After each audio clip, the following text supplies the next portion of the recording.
Well, welcome back, everybody, and Merry Christmas. We're in the Christmas season. It's my favorite time of year. Is it your favorite time of year? Or are you a summer guy? Oh, I'm definitely a summer guy, but I love Oh, Christmas. yeah, I I love love it it. too. I've been listening to Christmas music since like September, so I'm a little crazy. Oh, good. Yeah, we had a dinner. I should share a story from this dinner we had recently, but we at this dinner up in Edmonton, Alberta, Canada. We had a guy, Joe, come from Indiana. I was bugging him. I said, "Hey, when do people start celebrating Christmas?" And he said, "After Thanksgiving." I said, "Yeah, exactly." Because he was bugging us that our Thanksgiving's at the wrong time because it's in Mhm. October. I said, "Yeah, but after our Thanksgiving and Halloween, people start celebrating Christmas November 1st, not this, like, end of November business, right?" Right, So, we get right. we get 2 months of Christmas. Which is what you need, really, because I mean, you put up the tree and then you got to take it down right away. So, yeah, join us in our Canadian ways of celebrating Christmas. Start in November. That's right. That's right. Your house is looking good right now, Braden, all It done up is. for Christmas. Yeah, I I love like it. it. I love it. Yeah, it's got the lights up and everything. So, Yeah. anyways, I all should that said, I oh, I wanna share a story from this dinner, totally unrelated to the yes, please episode, do. It but was a great, great dinner. Yeah. awesome dinner. We had 120 people or so at this at the church that I go to, and just fancy, classy. 7 people shared stories. But here's a story I want to tell. So, guy comes from one of our guys in Pure Freedom. He registered about 5 days before or so. I said, "Are you coming?" Because he lives in Minnesota, about 17-hour drive away. He said, "Yeah, I'm coming." Oh, wow. I love love the commitment. I wasn't expecting that. And so he gets there at 5 p.m., and our dinner was 5:30 to 8:30, and at 8:30, one of our leaders says to him, "So, did you get anything that, you're going home with, that you didn't come with?" And he says, "Yeah, I just gave my whole life to Jesus." Oh, wow. He's like, "I've never done that before because I thought I would screw it up, and I just gave my whole life to him." And so 2 of our leaders pray with him there, and comes to me and tells me, and he's like, "I'm feeling good right now," and I'm just so happy for him. We're all just so excited for him, and we didn't even do an altar call or anything, just God put it on his heart and spoke to him, and it was pretty awesome. And then it's 9 p.m., and I said, "So, when are you going home?" He goes, "Right now, just getting in my car, going going home." So drove 17 hours by himself, gets there at 5, has dinner with us, gives his life to Jesus, and 9 p.m., he just hits the road and goes back. So, Wow. oh, man, sometimes the price is worth paying, right, for both Yeah. Jesus and freedom. So that's pretty awesome. Lots of other cool things from the dinner too. Wow, that's amazing. Good for that guy. I tend to complain if I have to drive 25 minutes anywhere. So, Yeah, that's right. wow, that's all. And it was worth it. I mean, he made a decision that will transform and change his life forever. Best decision he's ever made. And we want to just cheer you on if that's kind of what you're moving forward. And if you're kind of engaging with and trying to understand what it means to follow Jesus, welcome to this podcast. We hope that you find some answers to your questions and just move closer to that decision that we believe is the best decision you'll ever make to follow Jesus. Absolutely. As much as Christmas is fun and we can do Mhm. the ho ho hos, it's about Jesus. And so make sure you celebrate Jesus. If you're not sure about that, you can ask questions, but also you can just do as he did. Just pray and say, "God, I just think I should probably give my whole life to you. Yeah, Let's do it."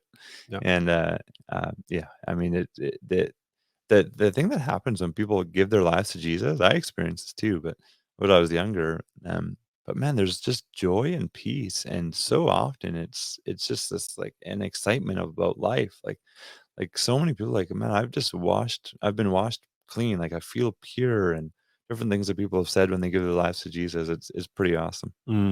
that's right. Absolutely.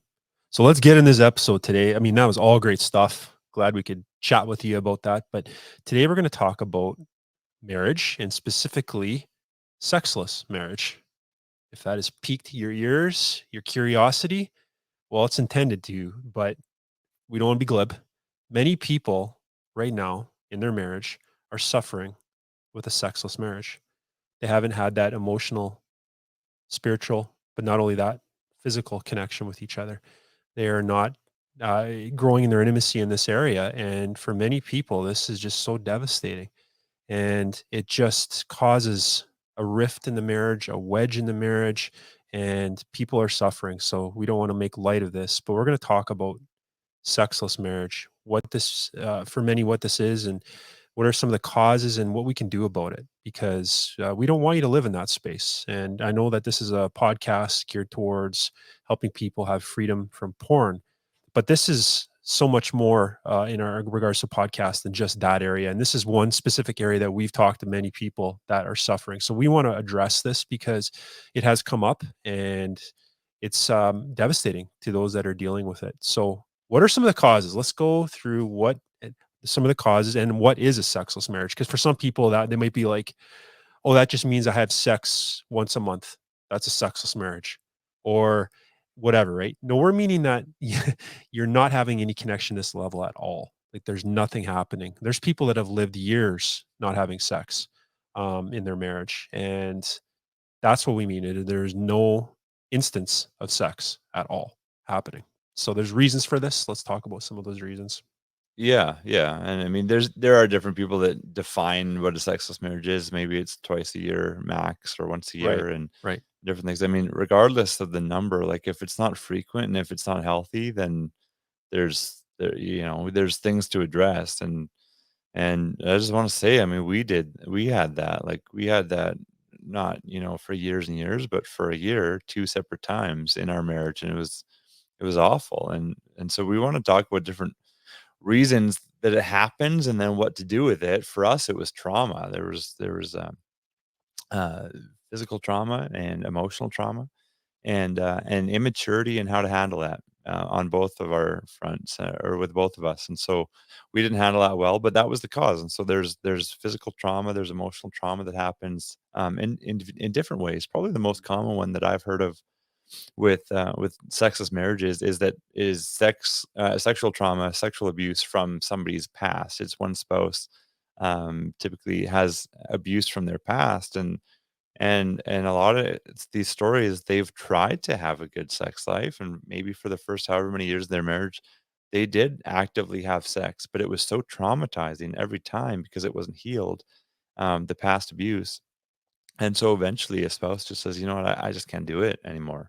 And it's sad because it didn't need to be that way. If things were addressed or talked about, communicated about, then it wouldn't need to lead to a sexless marriage. And so if you have a sexless marriage now, obviously this is for you. If you don't have one now, yeah, I think it's still for you because you can plan now in advance, so that you can continue on having a healthy sex life and continue winning at sex, if that's where you're at, so that things don't get in the way. But yeah, so one of the causes of a sexless marriage would be Right. trauma, and that's typically an individual issue, like, it's one of the individuals has that. It might be a physiological issue where you Mhm. need medical support. Maybe there's erectile dysfunction or there's vaginismus, which is basically erectile dysfunction for women, where Yeah. it just doesn't work, like, it doesn't open up, nothing can come Yeah, in. it's a mental thing, right? Like when the thought of being penetrated by a woman, it creates this mindset that actually physiologically is manifested in a sense that um, they they get just to a point where they can't be penetrated. Like it's painful, and it's kind of a psychological thing that happens. But I mean, dryness too in women, different seasons and ages, right? That causes a lot of pain, and that can be a physiological reason for sure. Sorry, jumped on there, but No, keep going. no, it's Yeah. all good, it's Yeah. all good, and you said penetrated by a woman, I know what you meant, but a woman penetrated by a man, just to be Oh, did I clear. mess that up? Just I Oh my know you goodness. it's Okay. just I Yeah. know you said and you said it right, but just the way it came out, I That's just wanted to make that that's why clear. there's two of us, because we can catch these things. Otherwise, people are like, "What are you talking about?" So, Yeah, no, no. It's just the way it could have been interpreted. So I think yes, what you yeah. said was fine. Anyways, so there's individual issues, right? And then addiction is obviously one that we talk about a lot, and that happens where there's an addiction, and then maybe the person who has the addiction, they're not even interested in sex because it's easier to get more what they want through their addiction, and so they just don't even pursue it with their spouse. But then there's also beliefs, family beliefs we grew up with, beliefs from early experiences. Maybe you think sex isn't even important. Maybe you just think like, oh, it's fine for us to go years when our kids are young Mhm. because we have too much energy going out with them, or all of our focus is to them. And so it might be a family belief, or it might just be a belief that you've come up with in your own life that, hey, this is okay. We'll just get through this 5 years, 10 years, and then we'll come back together. I mean, that's a belief that could get in the way. And as a foundational understanding, scripturally, what's best for us, what's best for marriages is 1 Corinthians 7, it says, don't come apart for too long. So that sexual sin doesn't overcome or doesn't overtake you. But what it says is only come apart for a time for prayer and fasting. The reason is because that's, if you think about it from a spiritual covenant standpoint, like the only reason to come apart sexually for a time is to prioritize our first love relationship with God. And he says, other than that, like, and that's through prayer and fasting for a time. But other than that, like, come together sexually often is what Mhm, scripture says. So that's the mhm, benchmark. That's where we want to get to. And so if we're not there, this is not putting guilt on anybody. This is not saying like, "Hey, this is something where you're falling short, you're failing." No, it's like, this is where we wanna get to. So these issues that are in the way, let's deal with these issues so that we can have a marriage where we get to the point where it's not sexless and we can have a mhm. healthy sex life. And so on an individual basis, often it's trauma that gets in the way. There's medical issues, there's addiction, and then maybe personal beliefs. And then there's marital issues too.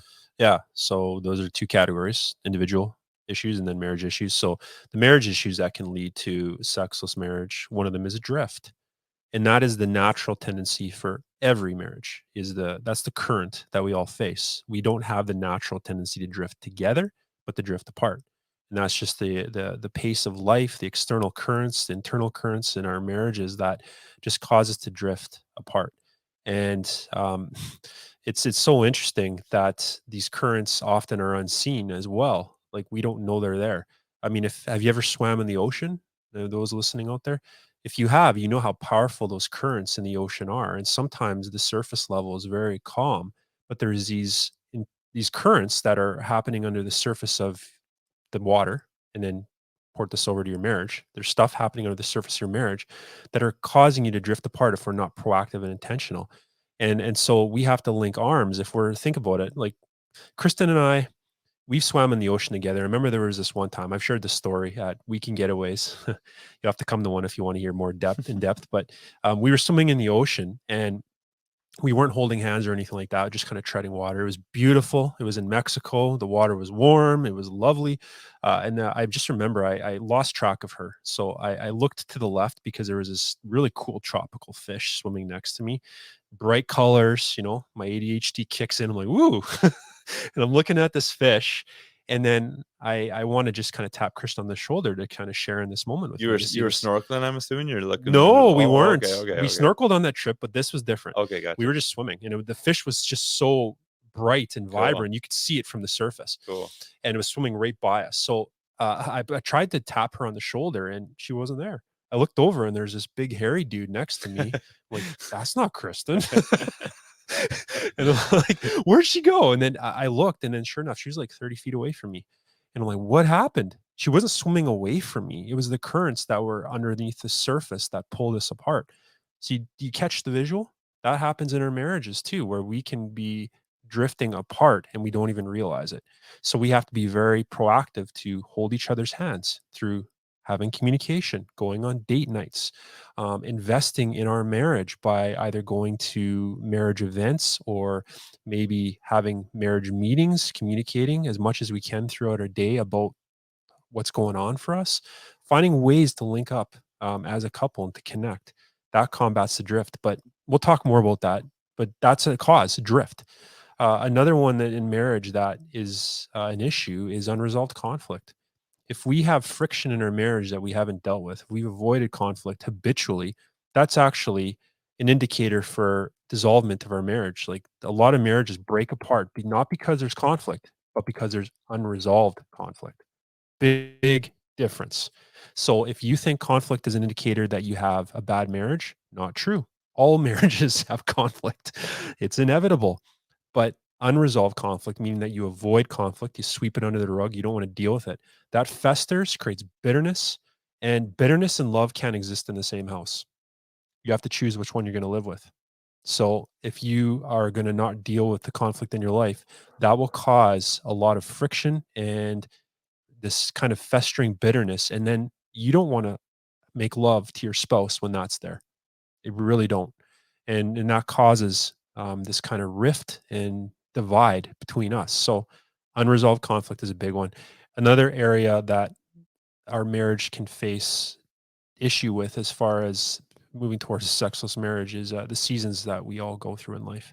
It might be busyness, like we might be going through a season of young children, and we're pulled at constantly. And like Matt, you can speak to this. You're in a season of young kids, and that is something that can, if we're not intentional, cause a divide. Because thinking about sex in that season of life and having to be intentional about that, like that can be really, really difficult to navigate. Like you have barely enough time to just have a conversation, let alone go to the bedroom and make love. So this is something like seasons, not only that with young kids, but also maybe seasons of your marriage in the sense that maybe you're going through a little bit of a cold season. Maybe you haven't spent a lot of time connecting and you feel cold. It could be work schedules. Maybe some of you are shift workers and you're not home very often. Uh, it could be the fact that you're seasons within a year. Like for those of you that are in jobs that are very intense, like if you're an accountant during tax season, you're busy. That can cause drift, like I mentioned in your marriage. But a season like that, if we are not intentional, eventually can lead to a sexless marriage. So those are some examples. I mean, and we just want to be clear, we're not comprehensive. There are other reasons why we can have a sexless marriage. We're just giving you a few here that are common and pretty prevalent. Yeah, yeah. I always remember at the weekend getaway, just to give a second plug in this episode, for the Family Life Canada weekend getaway all across Canada in Lake Louise, Jasper, all the beautiful spots. Hmm. Take a look at familylifecanada.com. Hmm. Um, but at the weekend getaway, I remember Neil and Cheryl, who are your bosses, and they are awesome. And they said, we learned the art of the quickie. Yeah. I always remember them saying that. They learned the art of the quickie. I'm like, oh man, because it's so important to come together sexually. And so it doesn't have to take an hour, 2 hours. It could be quick, you know? And that's totally fine because you connect and you're together. And so you'll learn how to do it in different ways in different seasons and different times of the day. I mean, even just somebody recently I was just watching, they're recommending just different ways to spice things up Hmm. in a sex life. And they're just saying, different spots in the house, but even if it's the same spot in the house, do it different times of the day. Yeah. And you could just be more creative. I mean, there's ways that you can make it work. If your kids are sleeping with you, get your kids out of your bed. Yeah. The reason your kids are in your bed is not because of your kid, it's because of you. Hmm. We've had times, sorry to be blunt, but it just is. We've had times where our kids have slept with us for kids being the oldest, has slept with us for probably a month or 2 because we've allowed it to become a habit, and we know that we could say it's because of him, he's just not sleeping well. It's because we're letting him do it, and eventually we're like, "This is not good for anybody," because if we don't put a stop to this, it's not stopping. And so there are families where it's like years and the kids are sleeping there and that's how it is.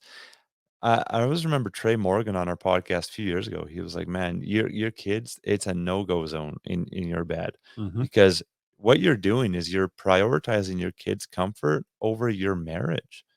That's not healthy for anybody. It's not healthy for the kid. It's not healthy for your marriage or for you individually.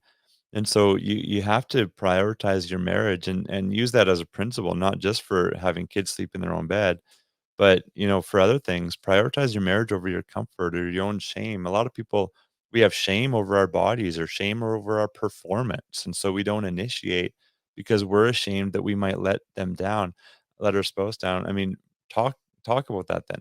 I always think this or say this, sometimes I say it, but I always think it. A lot could be solved in life through a conversation. Hmm. Let's just simplify things. A lot could be solved through a conversation. We can carry shame about something for years and never tell our spouse about it. Yeah. And through one conversation, it could be better.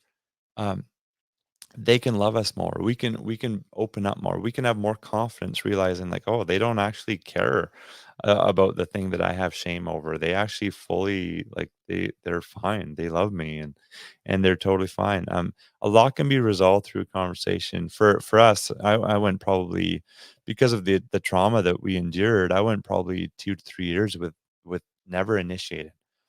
with my wife, and the Mhm. reason is because I'm like, well, I'd rather like snuggle and have a peaceful night rather than initiate and then the memories of the trauma come up and it's brutal, or we start and then it doesn't happen and then there's disappointment, and I'm like, I don't want to go through that. I just want to cuddle and and let her be at peace, and so I just wouldn't initiate, and eventually after a few years, a couple of years, she's like, "You don't even desire me. You don't ever initiate." I'm like, "Oh, man." It's like the total opposite. I really desire you, and I wanna be with you. That's why Mhm. I'm not initiated. But a lot could be resolved through a conversation. Mhm. So, we have a conversation about it, and it's like, "Oh, now we understand each other. Should have done this 2 years ago." Whatever it is for you guys that's stopping you from coming together, a lot can be resolved through a conversation, and so think inwardly for yourself about your own ideas. Don't say no for your spouse. Don't assume that they're not wanting it. Assume not just the sex, but assume that they want a really good connection in marriage. Because what married person doesn't want a good connection in marriage? Yeah. That's why we're married. Like we want a good connection in marriage. We just don't know how to get there. And so if we can have conversations and look at these issues that we've kind of summarized in this episode and go, okay, we like maybe we have had drift or there are medical issues. How could we work around that?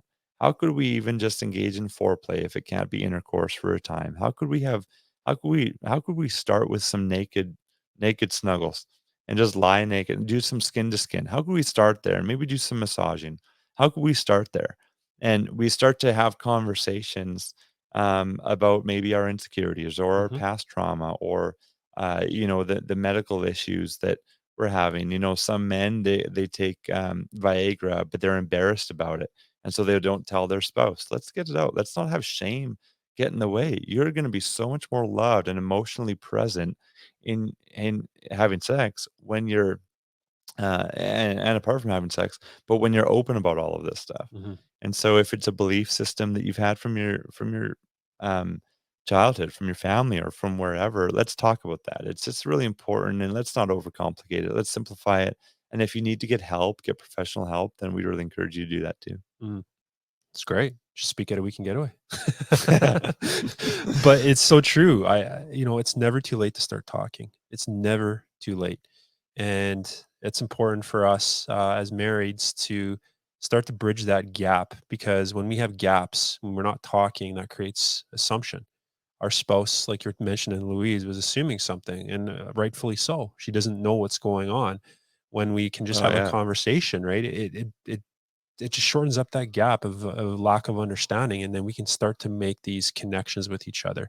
It's like the ways that we can have these points of touch points for us as couples. And what happens when we stop communicating, we lose the touch points. We lose the places in our marriage that are those those those kind of tendons that are holding our marriage together. They start to break apart.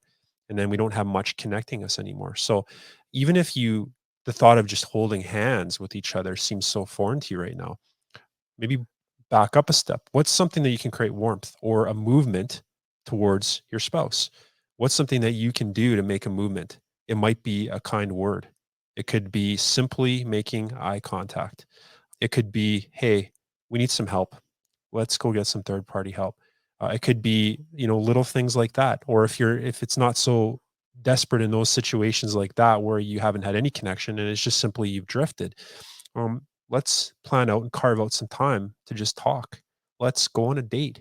Little things that you can do to move towards each other. Because I think the pressure often stops us from doing anything.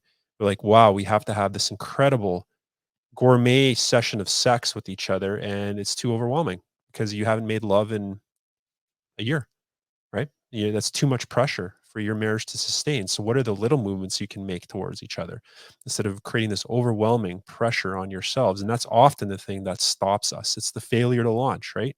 You don't want to do anything because it's too much pressure. So you remain where you are, you remain stuck. And this is the case for all of these kind of areas that we're talking about. And we're actually going to come back a little bit here to talk about some of the specific things that we can do within each of these sub areas. But really, that's what we want to leave you with, is to start thinking about, what can I do? What can I do right now? Because you do have control. Your marriage isn't past the point of hope. every marriage has a point where they can regain that hope. And that's what we want to bring for you in the next episode that we're going to do. This is a two-parter, and we're going to talk about some of the things that we can do in each of those subcategories, talking about, the marriage issues and the individual issues. What are some things that we can do to start to move towards each other and move towards having a healthy, vibrant, enjoyable sex life together? So thank you so much for checking in with us. We're excited to come back with you in the next part. Hope you have a great week, and we'll see you next time.